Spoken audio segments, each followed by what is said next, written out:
What's new up in Racine, Wisconsin? Okay, good morning. Good morning. So Matt, I'm joined with Paula and Michelle. They both are I'm an instructional coach as well, but we're all instructional coaches at our high schools in Racine. And we're going through a process of transitioning to standards-based grading. We started probably about 3 or 4 years ago and just implemented it in algebra. And then we have this class called Freshman Seminar, which is like just an introductory course for all freshmen to take. And it kind of has lingered in those two courses for the last couple of years. And now we're starting to transition to other classes. And so we're running into a lot of teacher resistance to the idea of doing this, a lot of questions. Sure. And so that's kind of where that doc came from and what I shared with you. Cool. And, yeah, awesome. And so, like I mentioned in my a Facebook message, one of the questions that arose yesterday when I was kind of meeting with our leaders at my school was, could we walk through a kind of a lesson from the teacher's lens on, looking at a standard, having that rubric in front of you, designing an assessment around that standard and rubric, delivering it to the students, and then kind of how would you provide feedback to the kids? How would you go in your next lesson based upon the results you're receiving from that assessment? I'm kind of just basically put yourself in the mindset of a teacher and going through a lesson that's standards based. Awesome. Great. Yeah. Thanks, Dave. So thanks, Michelle, also, and Paula for joining today. So yeah, Dave and I just been going back a little bit, back and forth through this like Facebook Messenger, through the standards-based learning and grading Facebook group. I think that's how we got connected originally. And so I was a high school math teacher for 6 years, and for several of those years, I voluntarily used standards-based grading along with several other teachers in our high school. And then eventually, I moved from being a high school math teacher to being a district office administrator in the same school district. And we made a transition to all teachers at our secondary level, our elementary already had it in place, to using a standards-based grade book. Now, we still determined a final letter grade at the end of the reporting period. It's high school, right? And we still therefore had a GPA, and so all those things. So really what was on the high school transcript was the same as it was, 10, 15, 20 years ago. But what students and parents saw in the grade book was different. And the type of feedback we gave to students on the top of their test or at the end of their test, like that type of feedback was different, okay? So just kind of an opening question here. As the teachers in your algebra class or this freshman seminar classes, they have developed assessments. Has there been a particular book or particular like training that they've gone through, or is it just kind of like do what you want? Do what you want?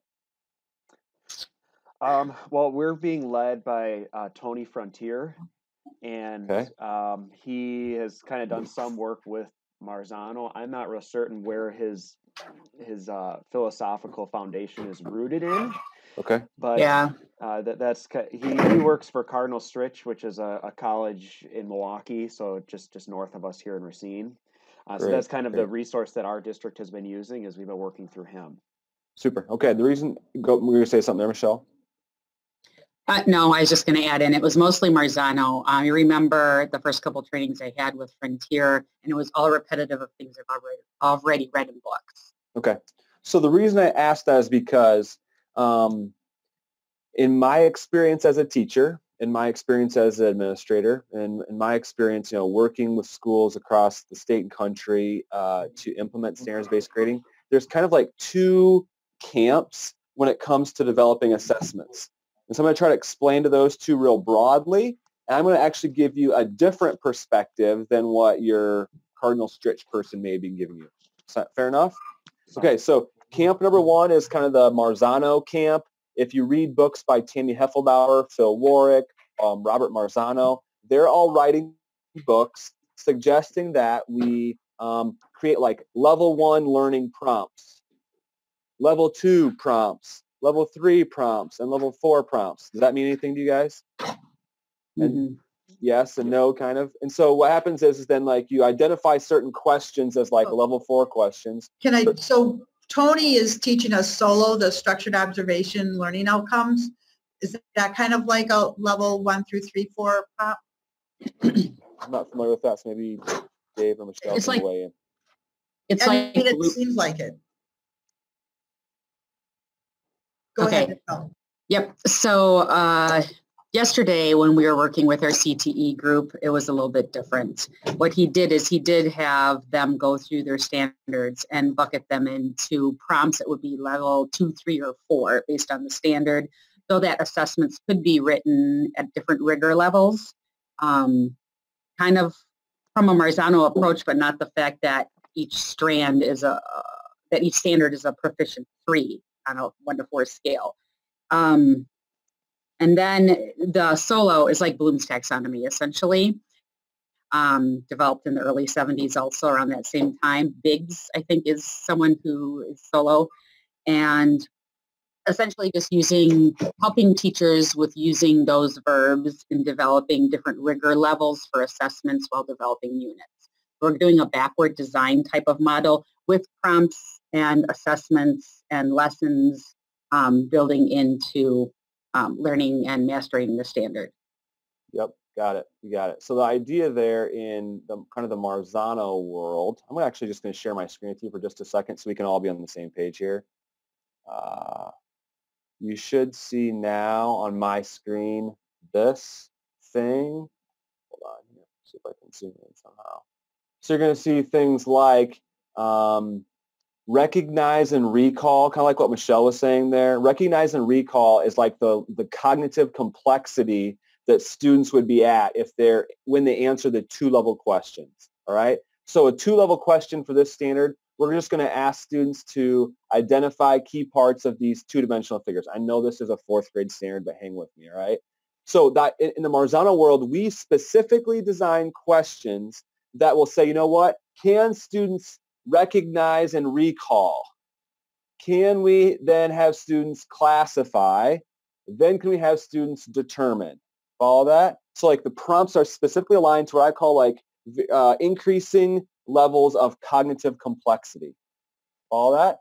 And then also the other thing that you should know about the Marzano camp is that a 4 tends to be above and beyond or exceeds the standard. All right. So those things, among several others, kind of describe the Marzano camp.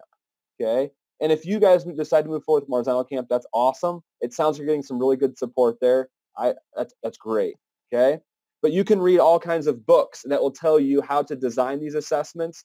And so my guess is you guys can you already know that or you can learn that. And so you maybe invited me to be a part of this conversation to talk about something different. So that's what I'm going to do. How's that? So there's this other camp over here, which is like maybe I'll call it like the Ken O'Connor, Thomas Gusky, Rick Wormley, I don't know, maybe Tom Schimmer, I don't know, like different types of people like that, like their camp, okay? For example, Tom Gusky has very explicitly said that if we use exceeds as the highest indicator, that's going to create some problems for parents and for teachers and for students. And so you can Google Thomas Gusky exceeds and you will find his commentary on that, okay? Ken O'Connor in our little standards-based learning Facebook group has been very adamant against exceeds as well. Dave can probably confirm that if he's been following along. So one of the differences in this other camp is that 4 would probably be like gets the standard at whatever, level the standard says you're supposed to get at. If the standard just says you're supposed to recognize and recall, then that's what you do. If the standard says you're supposed to, synthesize something like in English, that's what you do. Like the cognitive complexity of the standard, that represents the 4. All right?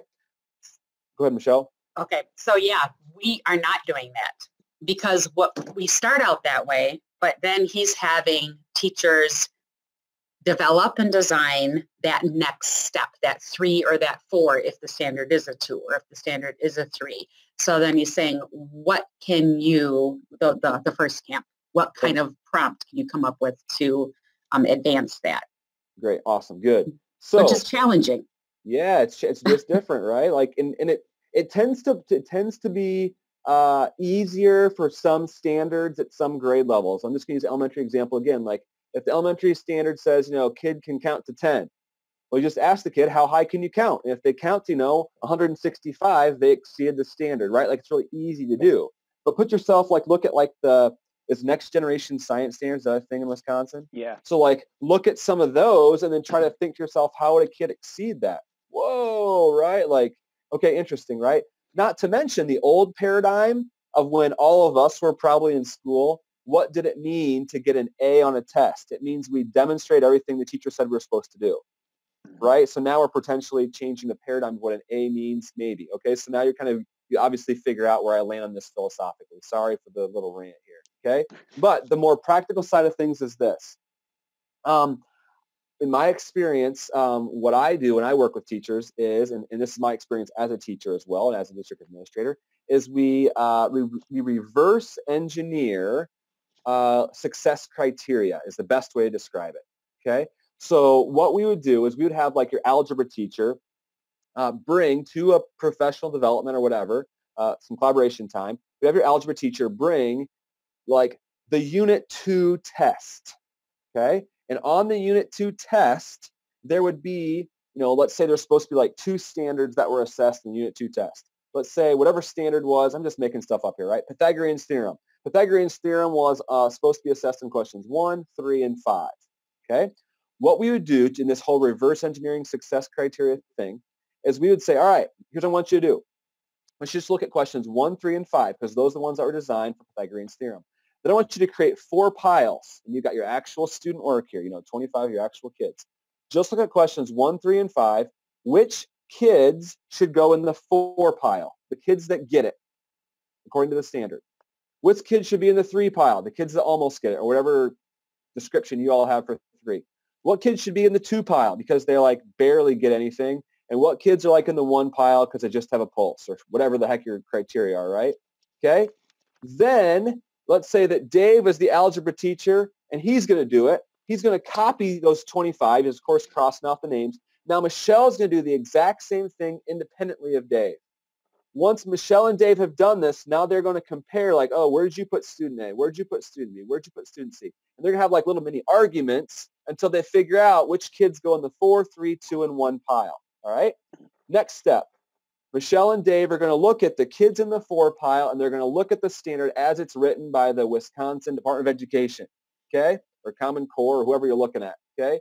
Then you're going to say, what can the kids in the 4 pile do in relation to the standard? And we're going to write down like 3 or 4 bullet points. That becomes the success criteria of what it means to have a 4-level understanding for Pythagorean's theorem. Now we're going to look at the kids in the 3 pile. What can these kids do and not do in relation to the state standard? Write down 3 or 4 bullet points. So they can do this, but a common misconception they have is this or this or this. Obviously the same for the kids in the 2 and the 1 pile, okay? This is all assuming that we've written not like 2-level prompts and 3-level prompts and 4-level prompts for Pythagorean's theorem. This is assuming that we've written, like questions 1, 3, and 5 being excellent prompts that elicit a full understanding of what a kid can and cannot do for Pythagorean's theorem. Make sense? So this is how we develop assessments. We want kids to, by answering questions 1, 3, and 5, they're not designed to, to somehow tease out the cognitive complexity. They're instead designed to tease out levels of learning and to, in fact, elicit the common errors and the common successes of what students can or cannot do in relation to the standard. For example, maybe in Pythagorean's theorem, kids tend to do, like, some kids, if you give them A and you give them B, they can do A squared plus B squared and figure out C squared. But maybe if they give them C and B, they have a hard time figuring out A. So you want to make sure that we can elicit that they can do or not do that. Follow me? Well, you're not going to tease that out if you're looking at Bloom's taxonomy to do that. Okay? So again, you're figuring out where I land on all this, but I think math teachers are more in tune with not the level of Bloom's taxonomy, but they're more in tune with like the common errors that kids make. Plus, if we really believe in assessment for learning, formative assessment, we want to tease out the common misconceptions so we can find out, what? Wow, Paula still doesn't understand this part. Michelle still doesn't understand this part. Now we're going to design some future instruction to try to help overcome that misconception. Follow me? So that's kind of what it looks like on the Unit 2 test. I'm going to pause for station identification. What questions do y'all have? We'll kind of work backwards from there. Matt, have you found that this works in all disciplines, or is this something you just do in math? It can work in all disciplines. It looks a little bit different, like in physical education, it's like video kids doing stuff. You don't have like as much written work potentially. But in general, it can. English teachers, some of their English standards, they like to do this. Others, it's kind of, difficult.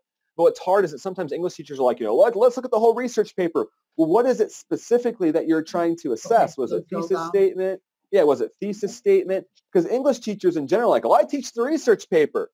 Well, you know what? If you teach a research paper, you're like assessing like every single English standard. Did you really actually explicitly teach and check for understanding for all of those standards along the way for the research paper, or were there actually ones you spent more time on? And so maybe the purpose of the research paper is not to demonstrate all like 10 standards, but instead it's just these certain ones. So that's just where the middle school English teachers have done norming to a common set of rubrics to identify exactly what you're talking about. However, we tend to read a writing prompt and then read through the whole thing. But I like the idea of, okay, so we're looking at how are we writing introductions. So let's drill down. If that's the standard, yeah.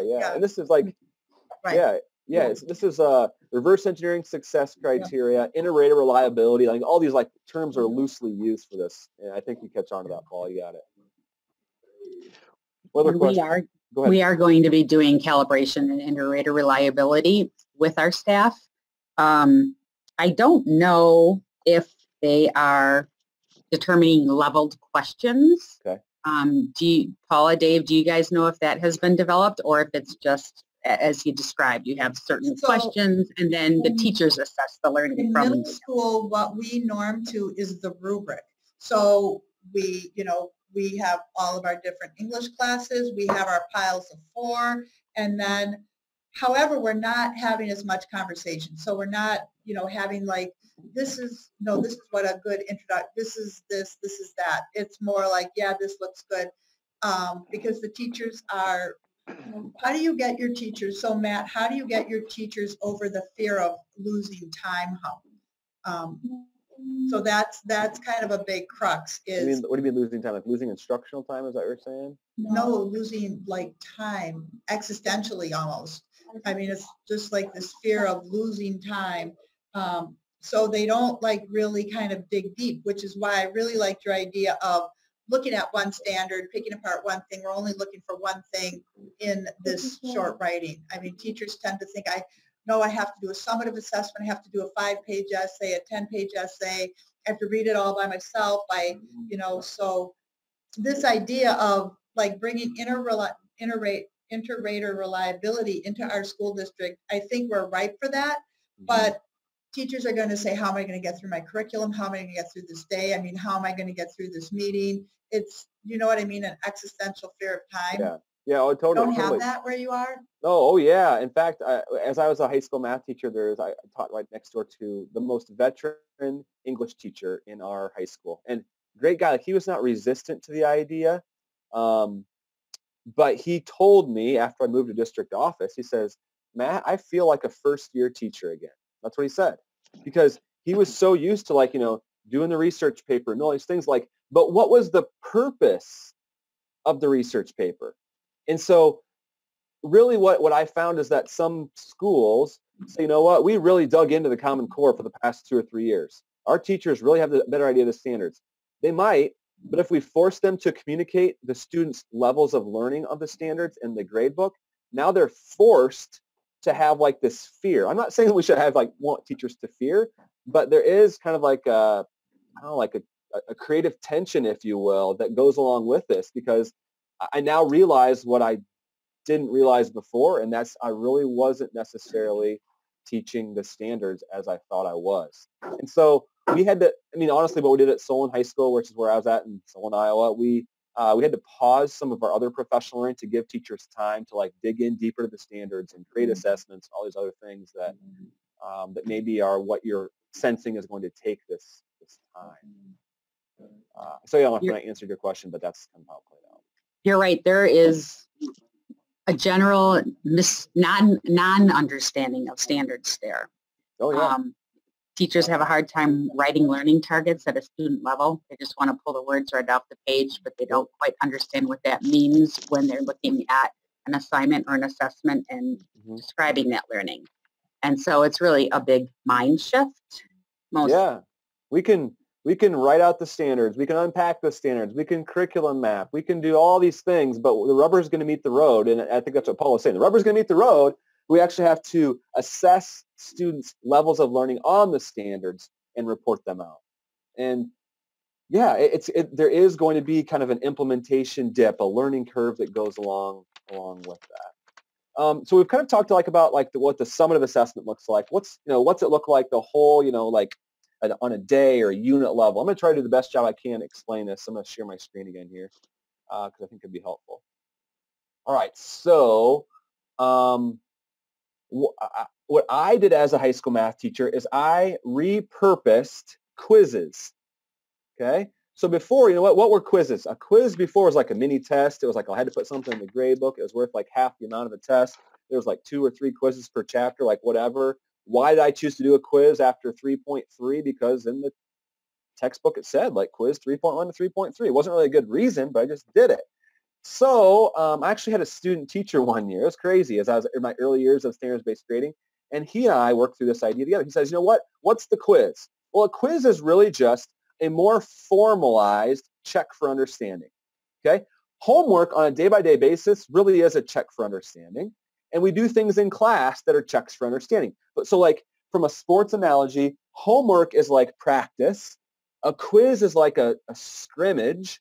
And a test is like the game or the performance. Okay, so that's kind of how I think about it. So I didn't really have a chance to give students like literally standard by standard on a 1, 2, 3, 4 scale feedback on a day-by-day basis on their homework. Like that would take, a lot of time. Like I'm reading Paula's mind here, like, a lot of time.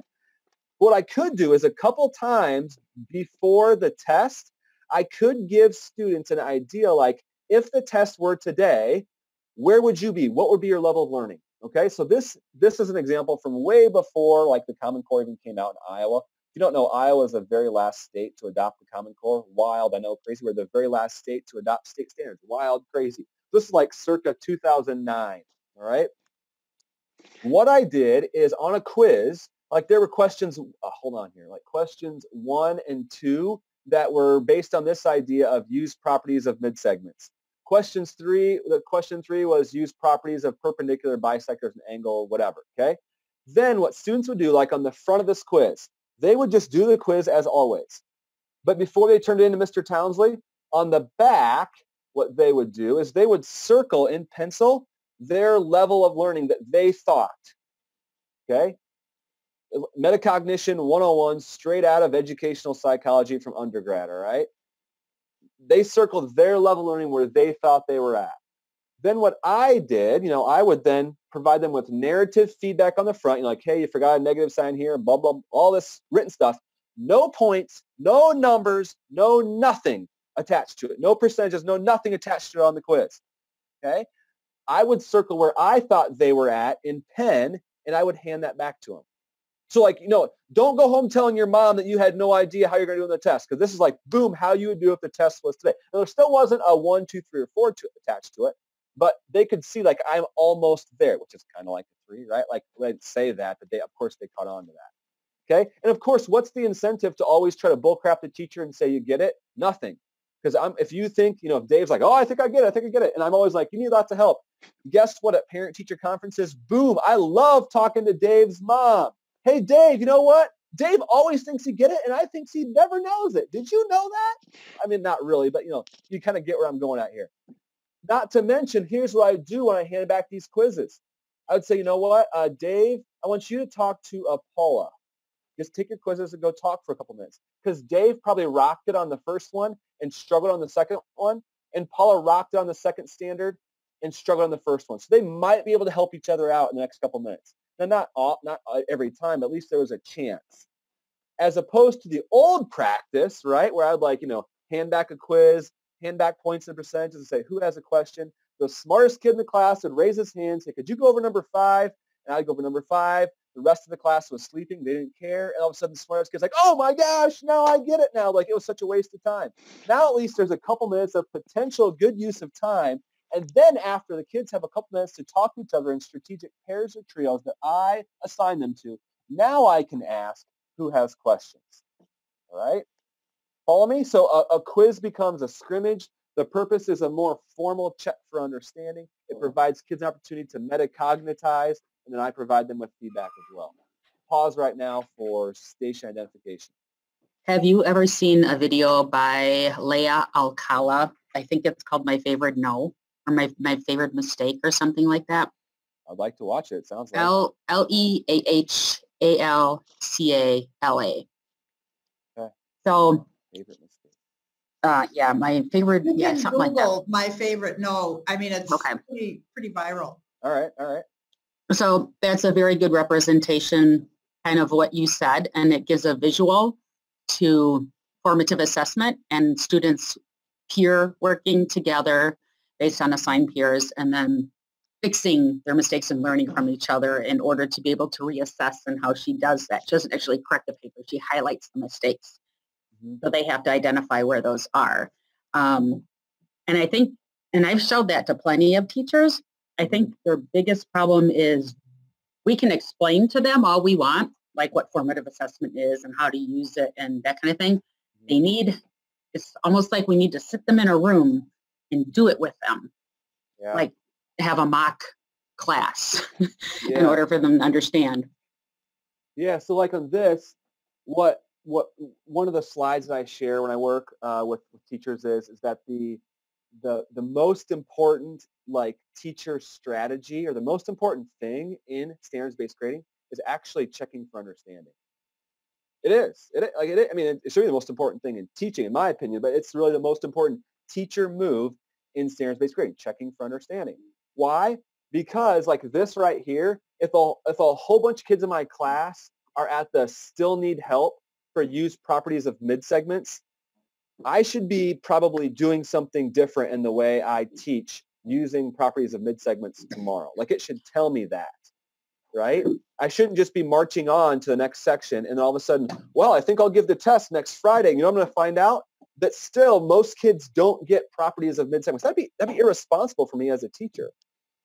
So question, and this is coming from a traditional mindset, not a standards-based learning mindset, but this is often what we hear as coaches. Teachers get frustrated if students aren't doing the practice work in class. Let's say they give 10 assignments and they don't do 7 of them and they suddenly do the 8th one and let's say they score a proficient on that. There's many reasons why that could happen. So we can talk to them about that. But then their question is, okay, so if they understand it, obviously maybe it wasn't rigorous enough or maybe my assessments or the practice problems I gave to them weren't rigorous enough. But then what are they doing with all that time if they're not doing those assessments? Good. Yeah. Good question. Okay. So I've kind of started you at the end. I've marched you back kind of one iteration to the quiz. Let's kind of march back one more iteration to homework. How's that? So we're going to try to be really purposeful, of course. I mean, we should be in general. We assign practice problems, right? Like, I taught Pythagorean's theorem today. In Matt's ideal world, this is what I tend to do some of the time, not every day. But if there were kind of like maybe, I'm just going to use Pythagorean theorem again. Like if there were like 3 or 4 kind of like maybe possible misconceptions that I learned about as that kind of come up as teaching Pythagorean theorem, I'm going to make sure that those are like the first 4 questions I'm going to have students do in class.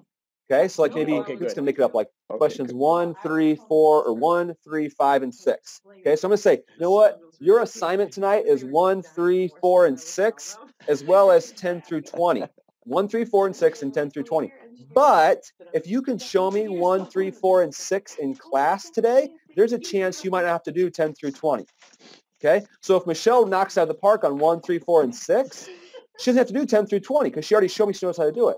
But if she struggles with number 3, which is maybe like I give you C and I give you B and you have to figure out A, I'm also probably going to cut back your 10 through 20. I'm just going to have you like 10, 13, and 16 because those are the ones you need to practice and try out tonight that are related to the misconception you made on the one you struggled with in class. So I call it like differentiated homework. I coined a strategy for it. I really don't think it's that fancy. I call it the 3-3-3 strategy. You have kids do 3 problems in class, and you check those 3 problems in class, and the teacher has the freedom to differentiate the rest of the homework assignment. 3-3-3. I assign 3, I check the same 3, and I have the freedom to differentiate the rest. And so kids know, like, if I try really hard on these first 3, there's a chance I might have to do any others. Now, it still can come back to bite them. Hang with me for a second, all right? Let's say a kid has a 2-level understanding on the Unit 2 test on Pythagorean's theorem. Okay, so they're not doing, they didn't do very good on Pythagorean theorem. Okay, so there's there's actually three possible next steps. Step number one is no one does anything. The kid doesn't care, the teacher doesn't care. They just have a 2-level understanding the grade book for Pythagorean theorem. That's what happens. The second thing could happen. The student could initiate the reassessment, right? They're like, hey, you know what, Mr. Townsley, I don't understand Pythagorean's theorem. What can I do to try to show you I understand it better? Okay, there's also a third possibility. The teacher could initiate the reassessment. Hey, Johnny, you, me, after school today, or you, me, during intervention time, we're working on this, okay? So I'm going to talk about the second possibility where Johnny initiates the reassessment, a student-initiated reassessment, okay? The first thing I'm going to do with Johnny is I'm going to go back and look at the practice assignment that I assigned, or the practice assignments I assigned related to Pythagorean's theorem. Johnny, if you did not turn those in and complete them, guess what you have to do right now before you can earn the opportunity to reassess? You got to do those. The first step in the relearning plan has to be you go back and complete the incomplete practice assignments that relate to that standard. Secondly, because I want you to be successful in this second attempt on Pythagorean's theorem, I am now going to assign you some additional practice assignments that you're probably going to have to do and do well on, and you might have to come talk to me as the teacher. Small group tutorial, individual one-on-one, whatever that might look like, whatever the kind of the timing, I don't know what it looks like in your school. Because now I want to work with you, and I want to kind of have some time to figure out, do you have a better level understanding of this by these additional practice activities that you've done? Maybe I'm going to assign you a Khan Academy video and do these problems, whatever it looks like. I don't know. It doesn't matter. Do that thing. I want you to somehow show me that there's a better chance that you've closed the learning gap. I'm doing some form of assessment right now, okay? If I don't do this and I just say, go do this, and then you have a chance to do this without really me having a chance to kind of get the pulse of it, guess what could happen? You could go do this second one. You could do the exact same crappy job on the second one, and now you've wasted your own time and you've wasted my time. That's not cool for anybody. So that's why I assign these, that's why I have this relearning plan that every teacher has and that they customize for the student. They have like some consistent steps, like I'm going to look at the practice. I'm going to assign you some more things. You're going to have to talk to me. Like those are kind of the three kind of basics, but I'm going to differentiate it based upon the kid in the standard. Follow that? So that's the work they have to do. That shows that the kid has some skin in the game. That shows that there's a better chance to be successful, so they can do all these things before they take their reassessment opportunity. Follow that? Question. Yeah. So I have noticed many teachers do not understand the concept and what it looks like to differentiate or to scaffold. Sure. Dave and I briefly talked about maybe having simple strategies, simple differentiation and scaffolding strategies, like a small bank of them for them to pull from that might work for multiple content areas instead of having this overabundance that are on the internet or on websites and such. Good idea. What do you think about that? That's a great idea. Make it easier to get to for your teachers to have like these immediate wins. I think that's a good idea. So that's again like so we talked about tests, we talked about quiz, we talked about homework. Homework, we did not assign a point value to it. It was just in our electronic grade book, there's like a little check mark we can do that says like collected or late or incomplete or whatever that is. So that's how we kind of kept track of it, so that a parent could still log in and see, how is my kid doing with their homework. A principal could, check in and see if there was some, issue with a parent going crazy. Also, is helpful for a teacher. Right? It's just a place to document that. And then it was also quick. Like, what? Are you guys familiar with Mike Mados? Does that mean anything to you? Like RTI at work type of stuff. He talks about kids that have that need like skill interventions versus will interventions in his RTI at work, Simplifying RTI books type of stuff. And so I think that there are kids that, they're consistently turning in their homework, but they still don't get it on the assessment. That's a skill intervention that's needed, as opposed to kids who just aren't turning something in. That's probably more like a will intervention. Mm-hmm. Yeah, we are actually, the way that we're being trained by Dr. Frontier, the one from Concordia, he is having teachers break the standards down into content and skill. Cool. To help them see the differences and try to help them see where the students have a deficit or a need. Nice. So, there are kids that, that the reason that they're not successful is related to their homework completion. Like math teachers are going to say that, right? They need to practice, practice, practice. And so we still want to value practice. We still want to collect it. And so a strategy that I used was when students, they would get their homework assignment, hopefully differentiated, however frequently a teacher can make that happen. I know it's hard work, right? Like we've all been teachers. We know this is not easy stuff. And then the practice problems, I try not to call it homework. I try to call it practice. The practice problem answers were all like posted somewhere. It used to be, right, like we'd assign the odds if we want them to get the answers, even if we didn't, multiples of 3 if we want them to get some of the answers. Now it's like, you know what, just here's all the answers because it doesn't count towards any points. Have fun, get feedback as quickly as you can, and ask me as a teacher when you don't get it. Ask a friend when you don't get it. So some of our teachers will post all the homework, the practice problem assignments, answers on their website so the kids can access it from the library or their phone or whatever it might be. But then kids would still have a chance to ask questions at the beginning of class the next day. That was still kind of this traditional thing that we tend to do. And then kids would turn it in after, all right, no more questions. All right, everyone hand it in. Then what I do, I just do like a quick scan. Like there were some kids, like they always did great. There were some kids, I just knew they were struggling, so I would look closer at their paper. This is like this weird like differentiation thing you just kind of figure out, right? And I would, write down some stuff. But before kids turned it in, I used a traffic light system. This is like elementary light, right? Kids would write green if they thought that, metacognition again. Green, I get it. Yellow, I'm struggling. Red, I still don't get it. And I encourage kids to like write me a note or circle something on their paper if they were struggling. Like, right, I wanted to create a conversation between the student and me. Because in my experience back in the day when homework was worth points, I would assign a point value and kids are just like, okay, I got a 5 out of 5, we'll do that, throw it in the trash, who cares? Instead, I wanted to try to create a conversation. So that's why I wanted red, yellow, green, and then talk to me like, what questions are you still unsure about, whatever. And so therefore, I would take the time to try to respond to those kids. That's where I put my time into it rather than my time into deciding if this is a 1, 2, or 3, or 4, or 5 type of thing. So it's like a shift in time. And then I could just put collected, fill it all out, and then whoever didn't do it, I'd change that in the gradebook type of thing. So that was a paradigm shift for me as well. Follow that? Yep. What software do you use for grading? In Iowa, you can only use one of 3, JMC, Infinite Campus, or PowerSchool, and we use PowerSchool. Okay. What do you guys use? Infinite Campus. I don't think there's a magical awesome. I think they all have problems, in my opinion. You got that in my tone. Yeah, they all have their pluses and minuses. Matt, if I could ask a question kind of back when you were talking about making the piles and kind of reverse engineering success criteria. We have some teams of teachers that are kind of creating maybe 7 or 8 generic rubrics around, like, probably for you it'd be the math practices. And then they're assessing the standards through those practices. Can you see that pile method working with that? Because you're like, I'm having a hard time translating that. Yeah, I honestly, that to me, that'd be more like the PE example. You have to like almost like videotape students thinking in action somehow. We never got to the point where we reported out and communicated on the standards for mathematical practice. There is a school near where I used to be that is trying to do that right now with varied levels of success. I don't know. I honestly don't know how to do that.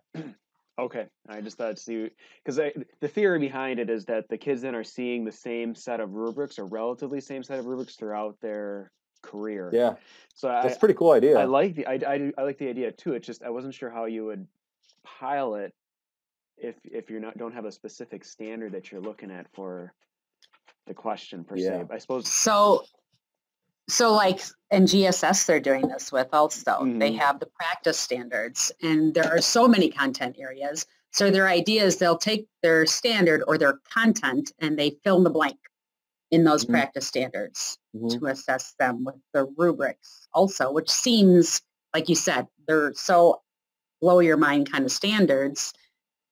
Dave, Dave and Michelle, Dave, I'm just talking to Dave because I know he's on, maybe you all are on this Facebook group too, but Dave, I know for sure is Stan Williams and Emily Rinkema, if you've seen them post at all. They're from Champlain Valley, Vermont or something like that, perhaps. I have. I've read their book actually too. So good. Reach out to them because I think they might be trying to do these things that you're talking about with No, I think you're right. science, science engineering practices, and maybe the standards for mathematical practice as well. The reason I know that is because the school that was up the road from where I used to be is like really tight with them, and they're just always sharing stuff back and forth. Okay. Trying to do that. Okay. What's the name of the Facebook group? Standards-based learning and grading, I think is what it's called. Dave can share the link with you. Okay. There's just a ton of people, growing number of people in this group. They just kind of ask questions in there. And Well, I just want to make sure I join one that's valid and that I. Oh yeah, this is good. There's a lot. I mean, Dave can tell you, there's a lot of people in there. It's pretty active. Okay. Mm-hmm. Yeah, it's an awesome group. So if you were to walk teachers through this, would you kind of just do what you did with us, but maybe some examples that they could actually kind of play around with?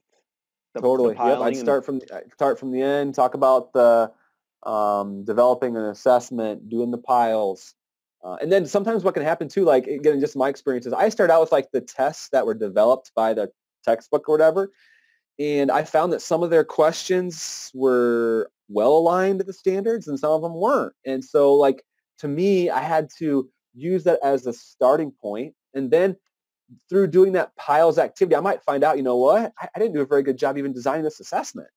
And so I have to do that for the next iteration. And so like there, some of those things, it's not, I mean, I explain it as like this linear, awesome, easy, ironed out process, but there are some questions that are going to come up like that as well. So yeah, that's how I would do it in general, Dave, is I would just kind of start from the end and kind of walk them backwards like that. Okay. Awesome. Well, you're giving me a ton of great ideas, and I think things that us coaches can talk about, because we're I like to think sort of influential in leading these. We have these after-school training sessions with our department chairs, and cool. We do them once a month, kind of talk about standards-based grading, and so we'd like to do one around kind of what we just discussed today. Mm-hmm. Cool. Yeah, thank you very much. It's very helpful hearing from a different perspective also in the two camps. Yeah. Is it okay if I end with a shameless plug? Is that okay? Yeah, that's fine.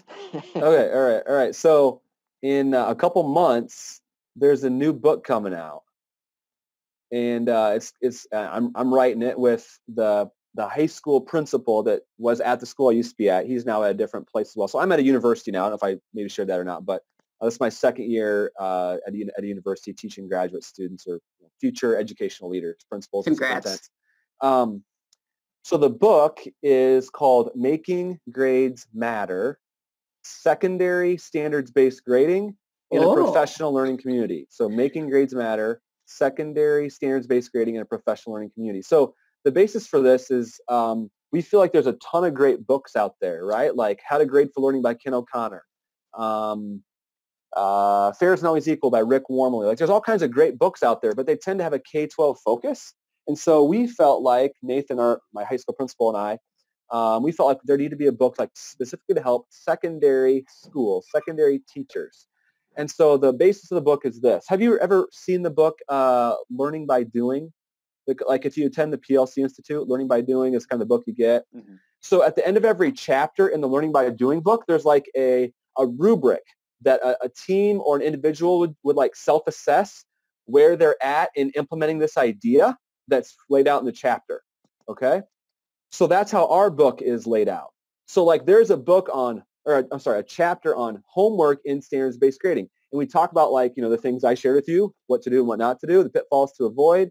And then at the end, there is a standards-based grading continuum for homework, where it's like if you're just getting started, if you're kind of getting it, and if you're sustaining, like where would you be at? And so a teacher would self-assess where they're at, and then create an action plan.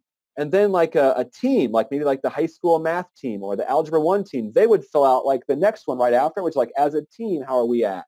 And then create an action plan. And there's another chapter on reassessment, another chapter on some other, like there's like the three big ideas of standards-based grading. It's designed for a team of teachers to do like together, as a whole building to do together and self-assess where they're at and then create action plans to figure out where they need to go next. And then the very last chapter is for like, people like you, principals, department heads, that's like as a school, where are we at and where do we need to go next? So like the first several chapters are more like individuals, teams, and the last chapter is more like the school-wide perspective. Make sense? Mm-hmm. So I just share that because I think like, wow, if I was in your shoes, I want to have at least an idea that book's out there because it could be helpful down the road. Oh, absolutely. I promise I'm not going to make $1 million in this book. So who's your publisher? Solution Tree, same people that do okay. like Mike Meadows and all that. Yeah. Oh. Yep. So we can just go to their page and. Yeah, it should. I guess maybe in January or February is when it'll show up on their website, and then we're told in March that it's going to be available. Yeah. Yeah. Cool. Congratulations. Yeah, thanks. It's really super exciting. Yeah, I don't necessarily think it was something we ever thought we were going to do. Thanks for sharing. It's important to share that. Yeah, yeah. But we were encouraged by someone to do it, so we thought we'd give it a try. Looking forward to it. Great. Yeah. Cool. What other questions about math or maybe something I said that was helpful or not? I guess one thing that kind of came to my mind is when you're making those piles, especially in math, I feel like math is so cut and dry. Were you finding that there were consistent errors that were made based upon a standard that you could clearly delineate a 3 from a 4 or a 2 from a 4 and so forth? Yes and no, right? Like in some standards, there are just some real easy misconceptions that students tend to make, and others not as much.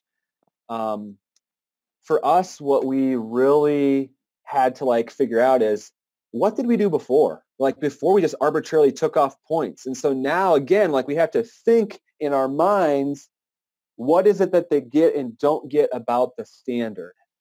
And so. There's I made it sound like it was just a really quick conversation, this interrelated reliability thing. It's not. Mm-hmm. And so there's going to be some heated discussions and arguments and so forth. But maybe it also goes back to the assumption that at the building level, there is a generic descriptor for each one of your numbers. So hopefully you have that or working towards that. What 4 means demonstrates understanding of the standard. 3 means this. And then what we're doing is we're operationalizing what that means for each math standard. So it's going to be conversations. It's going to take time, but that's our job as teachers to try to figure that out. And we could just try to use somebody else's scale. Like Marzano has his own scales you can use or borrow, whatever.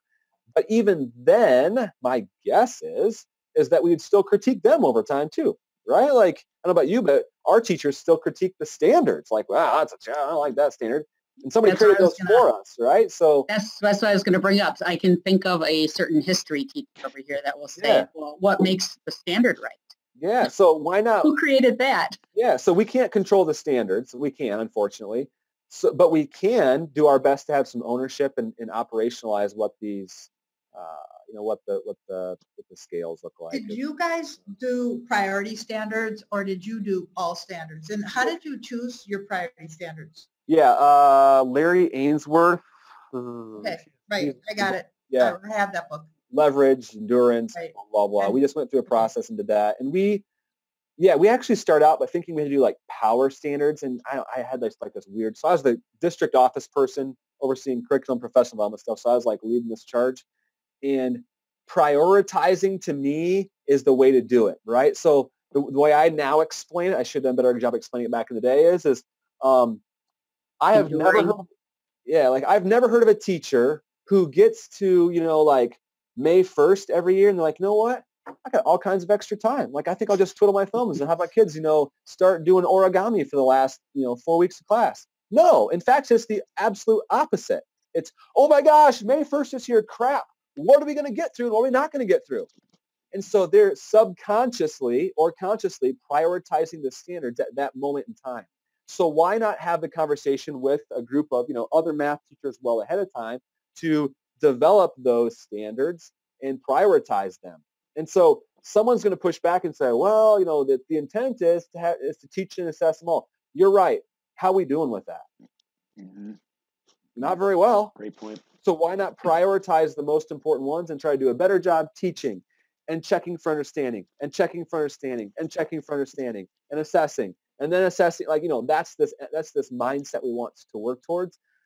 crazy conversation I had. I don't know what your state test is. We have this Iowa ISASS thing, which is like this new iteration of the Iowa assessments, which is loosely based upon the Smarter Balanced assessments. Okay, so there's like 30 questions for the math test, let's say in 10th grade. Okay, well, I don't know how many math standards there are, but there's a decent number of them. So I asked like the director of operations at Iowa testing, all right, so like which questions are aligned to which standards? He's like, well, okay, maybe I could kind of tell you, but not really, because honestly, there might be like one question that's aligned to this standard, and is one question enough to really align? And then he's like, well, and then also, so I asked him point blank, like, is every single standard represented on the state test? He's like, no way, we can't do it. And so the state test is prioritizing the standards. So again, my guess is that's what's happening in Wisconsin as well. Yep, that's what we're trying to figure out. Yeah, we just so that we can do a better job of aligning. You got it. Yeah, I'm with you, Paula. With you.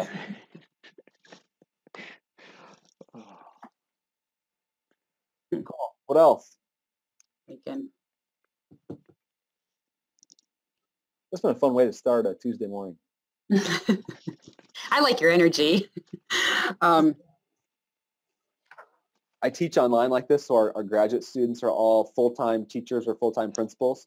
And so most of their classes, they come to campus like in the summertime, but the rest of our classes are mostly like this through Zoom, like 6 o'clock to 9 o'clock at night. So, they have a full day of work and then they log on. So we have to keep it engaging and fun a little bit. You do a good job of that. Very energetic. I love it. Do you or have you happened, because I talked about visuals, as with our students, they really impress upon people a lot.